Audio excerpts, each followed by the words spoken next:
of the first round robin live from Berlin, Germany. After convincingly securing their 8th consecutive win yesterday, Rogue are looking for the perfect first half in the match of the week versus G2 later tonight, a team they have never beaten in the regular season. Ooh, they got a best 5 though, so they're probably not feeling too bad, but it's still important, people. My name's Dracos. I'm joined by Vedius and Nymera. Can you see me over here, Daniel? You see me? We were going to hide the production problems because I'm not used to wearing glasses, but fun fact, everything's blurry when I don't have them. For instance, the screen I'm looking at you now can't read a word. I got the prime real estate. Most of them. We're gonna suss it out here. Let's start off by recapping Game 5 from yesterday when Fnatic finally got a win over the Mad Lions again. Okay, so they did, Daniel. Good job. Thanks. Run the clip. Talk about the game. It was, Okay, right. indeed Fnatic getting themselves a pretty convincing win over Mad. It was an exciting game as well, and Fnatic overcoming a bit of a demon in that Mad Lions had a 9-1 winning record against them over the last year. It wasn't pretty, but getting a big win yesterday and in pretty convincing fashion, I think was great to see. Fnatic, there were some question marks after their 0-2 week in week 3, but it seems that they came in looking good yesterday. and of course they had to deal with the Zeri, the one game we saw of yesterday. First day of the new champion, we did get one of those games in, and they just dumpstered it. They picked a very strong CV2 in the Fellows Thresh and its Hilly's Thresh as well. Put it to the sword. Zeri never got online, and even though there were some moments where Mad looked to scare Fnatic, it never really amounted to much more than just a feel-good moment. And Nymera, what was the actual thought? Obviously, this Zeri got bodied. Are you optimistic for more Zeris, or are we now just like, we don't have to ban this champion anymore? Turns out she's not that strong. We heard about it on PGL, because Humanoid was with us, and they said, actually, you know what? When people get more practice at this, yeah, probably going to be a ban anyway. I think that they were abusing the fact that not everyone knows how to play optimally with or against the champion yet. But later on, when people are settled in with it, I would imagine we're going to see this champion a lot in the meta. Yeah, I can totally see that. I'm Terrible. proud of you. Yeah, thank you. Okay, Rogue yesterday beat XL yesterday in the fastest game of the season so far. Of course, they can go 9-0 today and tie for second best season start in LEC history. Remember, first is still an 18-0. That said, Rogue still looking like the clear #1 in the league. So my favorite part about that was yesterday when we were talking to our producers. I was talking to one of our producers, and I was just like, hey, things are looking pretty close, right? And he was like, nope, fastest game of the split. And I was like, what? What? And he was like, yeah, fastest game of the split. And it was like, huh. Okay then, fair enough. Yeah, I mean, Rogue looked good, and I mean, I think XL made it easy for them, and I think that Odo Amne only further reinforced that when, in the interview, he was basically saying, I feel like that we're just draft diffing a lot of our opposition, and I really think that when you give them an opportunity to scale, they will happily take that and run away with it. No, because again, like, one of the questions of the matter is, how do you deal with the core key? Can you counterpick it with anything? It turns out not with Sona. That's lesson done. We don't need to revisit that one again, thank you. And yeah, that's just one of those mistakes where you think, it's a bit of a sitter, really. Yeah, tough to find redemption for the Sona when she was down 100 CS. Didn't have enough gold for a redemption. She was less of a Sona and more of a so-no. I wish I could mute. Okay, the voice in my ear says standings. We're going to listen to the voice in my ear. The voice in my ear is the voice of reason. Let's look at the standings. That was awful. You should both feel bad. Obviously, one more game for each of the team before we end the first round robin. A lot of 4-4s in the scoreboard, a lot of 3-5s. We could see teams tying up, but I think we're looking right now. Vitality picked up that win over Misfits yesterday. It's an important battle as those two teams are neck and neck currently. We'll see who can edge out into 5-4 to finish the first half. I think what's really compelling about our standings is moving into the second half. It's going to be really close, right? I think that initially you'd look at those top 6 and you'd think those look like the clear favorites for playoffs coming into the season. That's probably the 6 that you would vote for, give or take a few names. But given that they are only 1 win ahead of XL and BDS, depending on how quickly those two teams can improve, where they can sneak away those wins, our standings can get very competitive as we get closer and closer to playoffs. What that means is because a lot of the teams, we've questioned their consistency, if not their peak play. It means that stupid losses mean that much. You might have to look back at the split and say, you know what, that's actually one moment. You can drill it down to one bit and say, yeah, we've kind of let that one slip from us, and the standings are going to make that even more important. Absolutely. We've seen so many times in the past for EU where it's been a single game or a single tiebreaker that has defined a team's entire season. Sadly for many teams, happily for many others, but of course 2 teams that are near the top of the standings, 2 teams that are not only united in a rivalry, but are united in second place, G2 and Fnatic. Overall, looking pretty solid. Fnatic expected team to come out swinging just based on raw talent. G2 rebuilding, though, has been an interesting sight to see. And while it's still a bit of a Yanko's cap show with a side of Broken Blade, Targamas and FLICKR aren't doing too bad either. Now, we had that, the off year last year. We had the Rogue and the Mad, but these two have always been consistent. They were always going to be somewhere in the upper echelons. And yeah, Rogue was the team that surprised. They kind of pipped them to the post so far. But seeing both of these teams replace core members and still come out swinging and live up to their name, it's exciting for the fans. It's exciting for us. It's exciting for the whole league. The thing that I think is funny is the narrative that we've been hearing a lot from Rogue is expectations low. What? They're doing extremely well. The expectations are actually really low for G2 as well, right? True. The fact that they replaced Reckless and Mickey as a bot lane, the fact that you were losing Wonder, and while Wonder didn't have the best year of his career, there was still a lot of doubts and question marks around that roster. Wow, only one of the greatest players of all time in the Europe And then he scene. then goes over to Fnatic, and there's a lot of expectations. So I've been really impressed with what we've seen from G2 so far. Look, Betties, I don't want to talk about expectations. I want to talk about something different, because earlier today we asked you on LEC Twitter to give us your spiciest hot takes now that we're rounding out the first half of the season, and we'll be reacting whatever ridiculous statements production has chosen for us. I just came out of the O, reasonable. and your statements are probably coming out of nowhere. Is that a new cereal, like Dracos O's? Honestly, we've kind of done music a lot. Now it's random, bad. Now it's time to move into your cereal. career. All right, statement from none other than G2 Esports themselves. Zyra is broken. Interesting. Let's see the evidence we have to support that conclusion. I mean, one could think that Targamas had broken hands when operating the champion based on the results, but I don't think that's much of a hot statement. I will say a confident not when it's ganked at level 2. I don't think we have the best data for it, but that one's certainly not in its favor. Well, and fun fact, the one before this was played by, I believe, Sir Nukes a lot and was 0-7. So just the track record of the history of this champion in general. G2 games, Zyra, not a great history. Not really, actually, terrible history, to be completely honest with you. But also, I'd say lukewarm take, G2 Esports. Like what? You could do better. You could be spicier. I've seen your Twitter account. You post some weird stuff. Anyway, statement number 2. Misfits would be nothing without VTO. Oh, okay. Now we're getting hot. Now All right, we're moving up. talking. This little Thai chili action. If we didn't have yesterday's game, that has more grounding. But I think yesterday, you look at a couple of members we've been saying, actually, maybe they've not been stepping up. Yeah, actually, Misfits succeeded in their early game without Veto for the first time in the split, really. So, 1 point against it, but a lot of the split has been largely Veto focused. Yeah, I mean, I'm kind of inclined to agree. I know you're trying to be like, you're trying to give both sides here, Namira, but like, I'm good cop today. Like, don't get me wrong, like, Misfits have some good elements to them, and I have faith in the Misfits organization to grow young players as they proved that they could do last year, but right now, it does feel like the VTO show. It is the VTO show, but credit to VTO, because last season it was kind of like, is he going to show up? Yes, if he gets jungle attention. Now he's consistently showing up, so credit to him for stepping up, and we'll see if the rest of Misfits can do the same. Statement number 3, Rogue and Astralis will make history.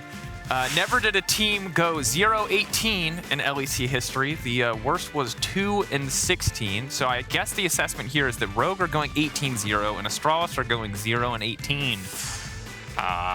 So here's at the same time. Hold on. Here's my follow-up question to this. What is more likely? Astralis going 0-18 or Rogue going 18-0? Rogue going 18-0. I think it's actually really difficult to lose every single game. It is, but they did just lose to their closest competitor. Yeah, but I've seen G2 in the past, bro. I don't know what to tell you. Yeah. I have seen teams that look unbeatable, then lose to like the last place team. but then when you're saying about this Rogue lineup, though, this does have a sense of consistency. It does have a sense of well-roundedness. I feel like for me, actually, because of the results yesterday, I'd actually say, unfortunately, the 0-18 is more likely on my side of things. That's super depressing. It is. To be honest, hopefully both of Why would you say that so cheerfully? I have a rebuttal to that. It's like, wow, yeah, I'm sad. It is sad.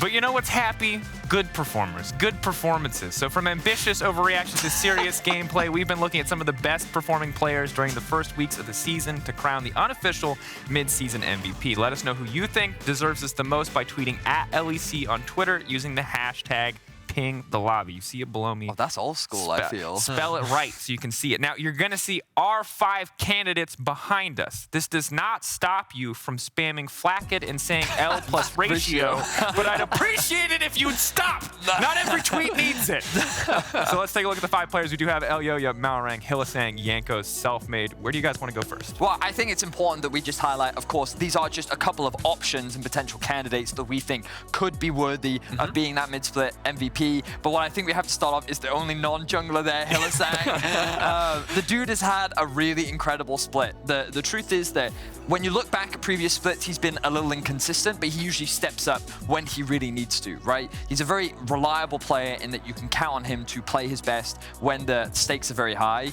But this season, he's just, I think he's only had like 1 bad game. He's been really incredible, and I've absolutely loved watching Hylissang this split. And then obviously we come back to the conversation about, you know, who's actually like most valuable. It doesn't necessarily mean best player, but then when you look at more well-rounded teams, sometimes they have a couple of names which kind of detract from each other. But you look at a couple of these players on that list and you think, these teams will not function without them. They are too pivotal to their rosters. Yeah, and I think the beautiful thing about Hylissang in this split specifically is the variety of play that we've seen from him, from the Zillion more reserved to the multiple Thresh games that somehow he continues to get his hands on. Zeri for Hylissang, Thresh, worst deal in the history of deals, but there it is. We'll see if that one shapes up. And obviously an impressive season so far, but speaking to some of those other players, the players who teams might perform about, Rogue is a team that is 8-0. It's hard to pick a single Rogue player to say this guy is MVP, because when a team wins that much, it's often so many people stepping up. But ultimately, Malrang is our player on that list. And I think what is really, really impressive with Malrang is how quickly and how visibly that difference has been made. Because we talk about him so much on the broadcast, we're going to keep talking about him because he deserves that. He's a player that has instantly picked up a lot of different champions, has played them to be this baton pass from the early game into the mid game so their laners can start taking over. This team with Malrang, of course, there was little expectation on it comparatively, and now suddenly we're talking about them as, hell, one of the better rogue lineups that we could have seen. He's been nothing but impressive, and especially when you compare the expectations coming into the split, replacing a jungler like Inspired, that's a tough task. That was always going to be a difficult thing to do, and we heard it from Jankos. He was not expecting Malrang to just come in and be better than Inspired, but I don't necessarily think it's about being better. He just provides something else that seems to be working perfectly for Rogue, and they're on track to go undefeated. And my favorite part of this is just the exact contrast of styles, where Inspired was a guy who you got strong lanes, you played through him, you set him up, you built giant CS leads. This guy's ironically, it was very Damwon. Yeah, and now we have the other half of the Damwon coin, where this guy will literally does nothing for himself. He's like, I will gank you, and it's like, Malrang, you're bleeding out on the ground. Go back to base. He's like, I will gank for you. Yeah. I will make it happen. But you brought up Jankos, and I think Jankos is another player that we have to talk about because we highlighted him earlier. Him and Caps feel like a rock for this lineup, but Jankos especially has been so consistent this season. He certainly has. Jankos, I think, whenever you have a big shift in rosters, you tend to look at the veterans to provide that element of consistency, especially early on in the split. And I feel like Jankos has done just that. His early game setups, his engages in team fights, just overall his mechanics. For an old man, he is doing pretty damn well. Like, he is approaching his 500th game today. Yet he still seems like that he's able to compete with the young and the best and anything that you throw at him. So huge props to Jankos. What he offers to this G2 squad, I think, can't afford to be underestimated. And I think he's a large part of why they currently sit tied for second in the standing. And he's so versatile too, so versatile. We know, I mean, I'm a big fan of Malrang and that way he uses his favorable jungle matchups. We saw that Poppy yesterday completely shut down the game. And there are certain picks where you just have to have them in the back pocket. It seems like Jankos has brought a lot of them to play. And I love it. Always love seeing something crazy come out. I hate how Poppy interacts with Bard Portal, particularly. Everything else about it looked ludicrous. Adam had the worst game of his life. He got out of the worst laning phase he's ever had, and he had to look at that Poppy and know that it was not going to get better. That said, 2 more players on the list. Want to talk a little bit about Selfmade and Elyoya. I think for both of these guys, Selfmade especially, easy to say, hey, does anyone on Vitality really deserve mid-split MVP after that pretty miserable week 1? But he was the one constant, it feels like, on this Vitality lineup. He did show up in that week 1, and he's continued to make good on that as we move through the split. And so with Selfmade, we talked about yesterday a lot about how the Vitality laners give a lot of space to Selfmade. Now, that's easy to say, oh, well, that's just the laners doing the hard work. Isn't that how it works? Well, you've still got to do something with that space you're given, and being able to, again, like the other 2 junglers that we kind of talked about in regards to the champion pool, pull out stuff like the Gwen. and be a massive carry. Pull out the Kiana, be a massive carry, and always be a threat, and use what you've been given better than anyone else has done from this role. And the reality is that these two players just bring so much value to their team. And like that's why we kind of had to bring them up into consideration. Wow, it's almost like they're valuable. Yeah, exactly. They are super strong, and I think that they are a core of what makes their team successful. True. I can't wait till we go back to a jungle meta where junglers don't do anything, so we can get like a top laner on this list. Maybe we'll give them their teleports back so they can do something before 15 minutes. Until then, it's Jungle City and support. Of course, we're going to check in on your tweets later in PGL, so keep tweeting us your thoughts with the hashtag #PingTheLobby. Yankees and Malrang will also be facing off later tonight as Rogue are looking to secure their first regular season win over G2 Esports in the LG Ultra Gear Match of the Week.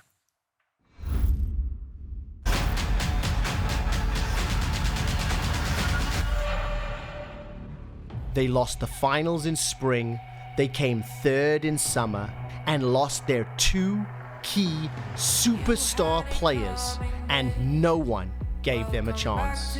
The loss of Hansama and Inspired is huge. It's not going to be the Rogue of old. I think it is a really big loss for the EU scene. I think this off-season for Rogue is just damage mitigation. Well, I know the fans are a bit, let's say, disappointed of losing like their 2 superstar players, but I still think like Rogue knows how to succeed, right? And I'm pretty sure we'll do this still.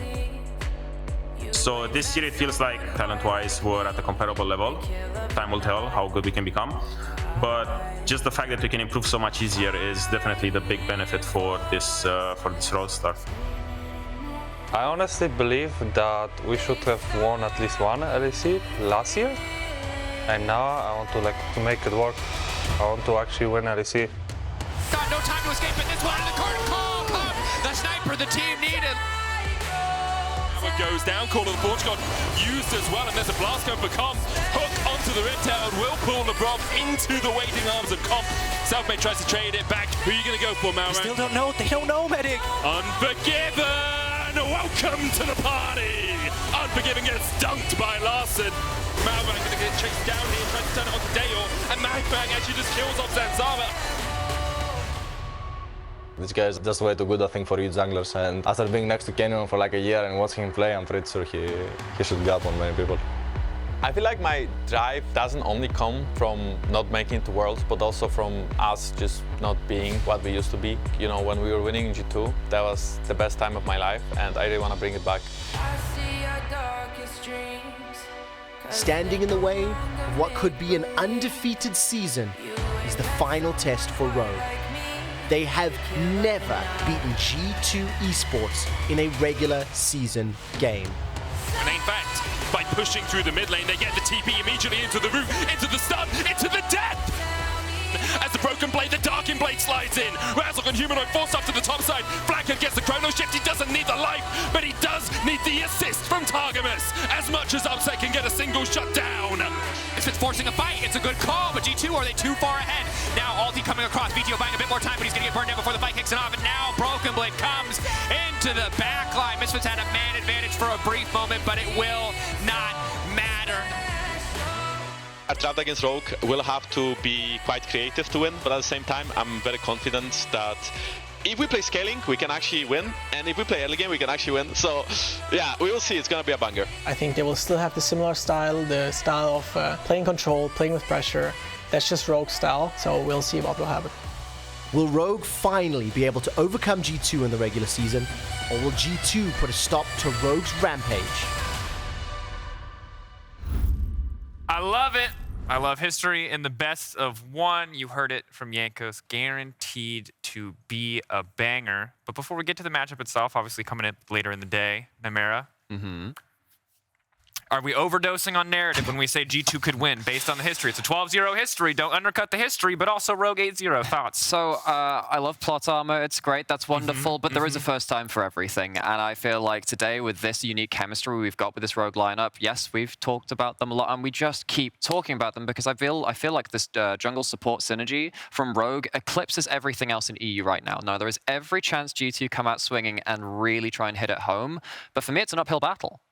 I mean, I see both sides, okay? On the one side, plot armor, on the one historically side, very successful. You know, but like I've also been in that position where I've been as an analyst gone and said, there's no way they can lose. And then, I don't know, like the craziest draft of your life happens, the execution, it can all sorts of things can happen. And I think one of the cool things about this G2 roster is you can expect the unexpected in a way. Like their drafts have been adapting and getting better week on week. I think that one of Rogue's biggest strengths is their approach to the draft and how they are coming in prepared. So I think that the draft battle is going to be a really exciting one for sure. But as you rightly said, this you have a very big contrast in styles, where you have a big mid focus from the side of G2, whereas Malrang, usually when he ganks a lot more focus towards bot, he'll actually way more gank Odo than he will Larssen. And Larssen is definitely no stranger to being attacked by 3 members, but this is something that has often got the better of Rogue in the past. So we'll see how Larssen handles that pressure today, because you know that it's going to be thrown mid. I mean, consistently have not done well in that pressure, at least in best of 1, even if they have found some success in best of 5s. It's interesting, though, because in this meta right now, I feel like we so rarely talk about AD carries outside of crazy hype matchups. We so rarely talk about top laners. But in this case, we know this top lane matchup has the potential to be incredibly explosive. Odo said yesterday that Broken Blade is G2's win condition, and both these players have been performing extraordinarily well. So normally, it's jungle support in this meta, but right now we do have to cast our eyes to the top lane. Yeah, and I want to quickly draw your attention to the jungle proximity stat, where you have 1st for Broken Blade and you have 9th for Odo, but then you compare every other stat, and these two are actually very comparable. It's just a very difference in approach, where Odoamne gets a lot more involved later on into the game, is a lot more involved in the team fights, whereas Broken Blade, you have 3-man roams up towards the top side of the map. The purpose behind enabling Caps is to allow him to get out of the lane and then start attacking these side lanes, in particular up towards the top side, to make sure that Broken Blade can be a carry threat. And there are so many factors in an ensemble which makes this happen, right? Because you also have like Targamas, who even back in the ERLs was a big roaming support. So they draft towards, let's just not have an interactive bot. Let's scale up with something like a Senna. That's fine. Targamas can go out, help top side as well. Mid jungle draws the pressure away from the enemy jungler to impact top, isolates the top lane matchup. Everything starts flowing across the map. Yeah, I think one thing we know for certain is that one of these rogue solo laners is getting 3-man dove and is going to post something salty about it later on Twitter. But speaking of this historic rivalry, G2 versus Rogue, Rogue never taking a game, there's a similar story between XL and Fnatic in our 4th game of the day. XL have never beaten Fnatic ever because they've never made it past the regular season. We don't have to add that quantifier there. So right now we have to see again if history can be made today. Maybe today is the double upset day, but while G2 Rogue feels like, maybe a coin toss could go either way, XL Fnatic, I hate David versus Goliath. We have to find a better metaphor or comparison, but I'll just use it because it's easy. David versus Goliath. It feels pretty impossible. It does, and what's really working against XL in this sense is that they're still adapting the changes. They're still kind of like this boiling pot which needs to start simmering. It needs to settle down, because while you are bringing in a star player, Mickey, you bring in someone with all this history, something like support equal with jungle needs to have that synergy with the rest of the team. We talked about that in that last matchup, and this is really going to work against them in this match.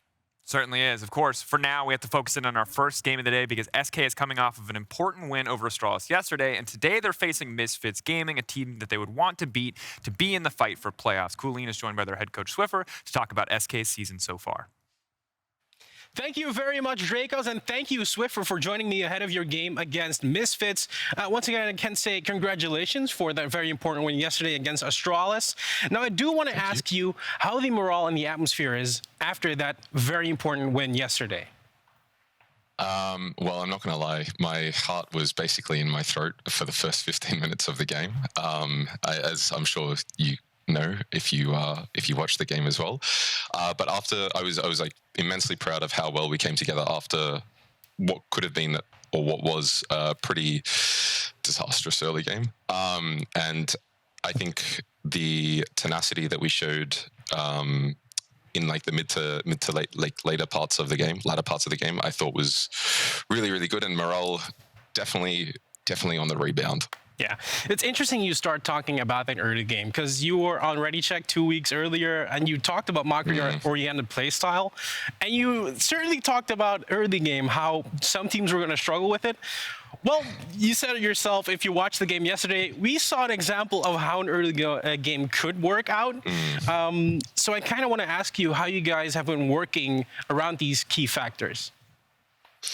So I think like a really important part is just basically to break down the early parts of the game into, I think, a lot more like bite-sized, tangible things rather than kind of everyone playing a little bit disconnected. So just tackling that, and we're going to continue tackling that going into like the following weeks as well. But that's basically made it a little bit more manageable, I think, and it's kind of in the same way that you look at like mid game and late game, like you also have to break down like early game into various parts as well, which is what we've been working on. Yeah, because as we are closing out the first half of the round robin, I mean, these things are things you need to get out of the game now. Now, looking at that last game of the first round robin, it's going to be Misfits, a very tough loss yesterday. How are you coming into this match? I think it's really interesting that they picked Blue for the first time this split, I believe. I know that they had one Blue side game earlier, but I can't remember if it was by choice or not. And I think that just basically has to do with how many like OP picks there are currently in the meta, like OP.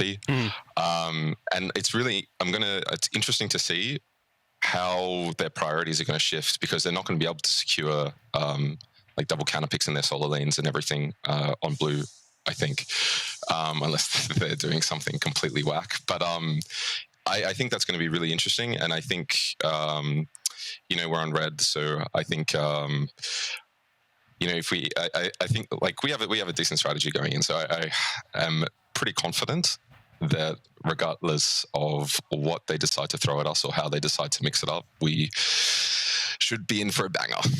Well, I hope your confidence is going to pay off, because we're going to head on back over to the Analyst Desk. Thank you, Swiffer, for your insights.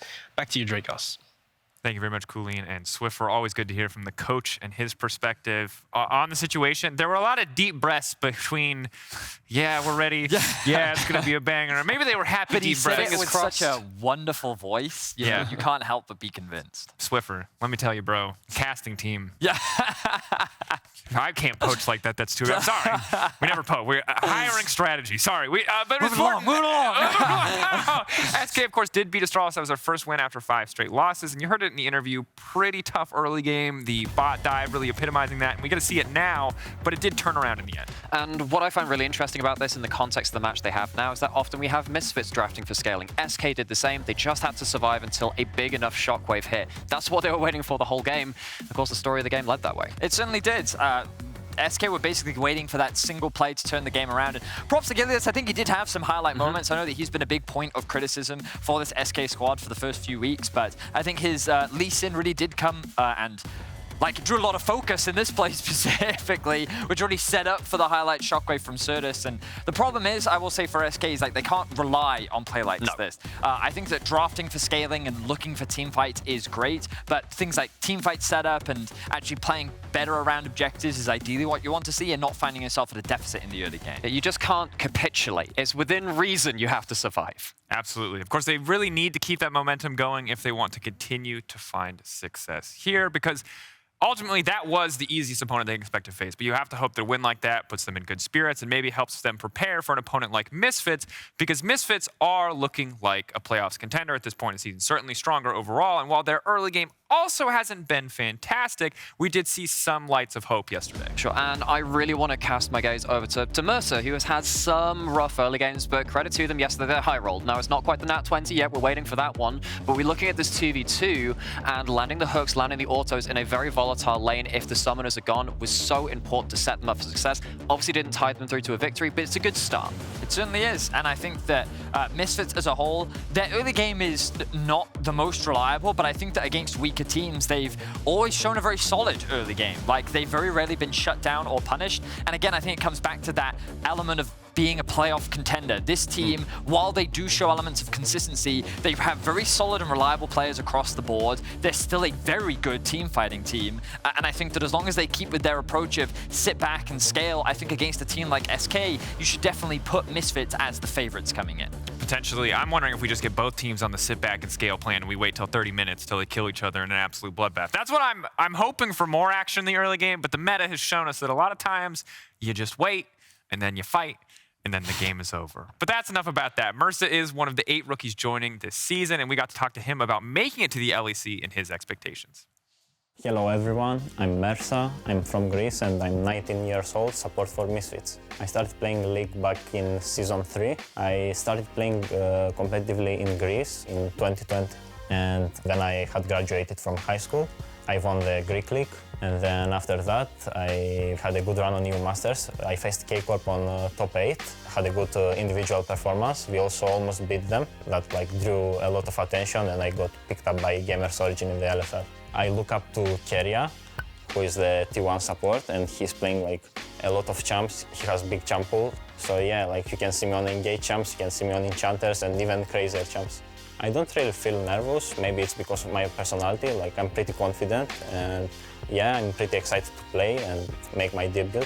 I expected it to be harder, but I think I fit well and I'm doing pretty well in scrims and my team is doing pretty well. To be honest, I was confident that I would make it soon. I didn't expect it to make it in spring, but I was confident and I believed in myself. So yeah, I don't consider it as a big jump, but I'm very excited to play here.